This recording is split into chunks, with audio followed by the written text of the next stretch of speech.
These are 4 of the mature tomato plants that came from one cherry tomato, like this one, which we cut in half, and we got 17 little seeds out of those, which we planted in an eggshell. And so these are now the children from those original 17 seeds from that little cherry tomato. As you can see, there's quite a lot of trusses on here, and some of them are starting to form into reasonably sized tomatoes. I was a bit late in putting these in, so they've not come on probably as quickly as some people's, but as the seasons are getting later, hopefully we'll have some good sunshine to keep these going on, particularly in the greenhouse. A few more up there. Now what I'm going to do is I'm going to cut off a lot of the unwanted greenery from down below, because then it'll put the power into the new tomatoes that we want to eat. Some of these stems have shot off now at funny angles and getting in the way a bit. It's a shame because there's a few trusses on there. I've tried to tie some of them in, but some of them are just in the way, so we're just going to cut those off. But even by today's reckoning, from these 4 plants we've got at least, we've probably got somewhere between 60 or maybe 70 tomatoes that are already of reasonable size that have grown from those 17 little seeds.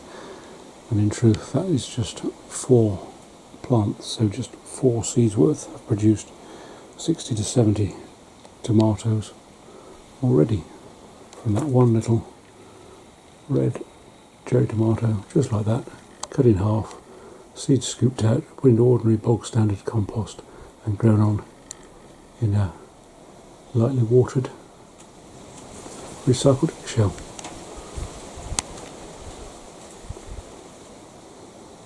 Now you can see I've been very ruthless, and you can see that there's definitely 4 pots now, which I couldn't see before. And so I've taken out loads and loads of the leaves, and unfortunately a few trusses I've had to remove because they were in the way of the walking through the greenhouse. And my stakes are a bit too short as well.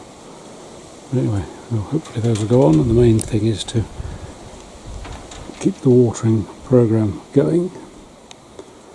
The pot that has actually, I think, done best from the point of view of the quality of the leaves and is this pot with the my 4-part mixture of horticultural grit, manure, compost and topsoil. But the pot is sitting in a saucer, which means that it keeps on being regularly watered, so that definitely has helped. And this is in bog standard compost, which has done okay-ish. And this one is in the 4-part mix, which has got quite a few tomatoes on it, and potentially a few more of these yellow ended trusses will come to fruition. And that's the final one, which hasn't done quite so well, but partly because I think I've cut some of the tomatoes off. There's some hiding in there and there.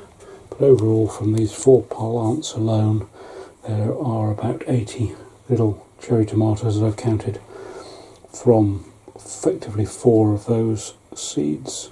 So each tomato seed has produced about 20 tomatoes. Or will have done, hopefully, if I keep the watering up and the sun keeps on shining. I've got to cut off quite a lot of unwanted and some sadly wanted that I cut off by mistake greenery. But then this will put the power back into the main stems and into the tomatoes that we want to keep. If you found this at all useful, please do give it the thumbs up and do subscribe, and then we can hopefully continue to help a few more people.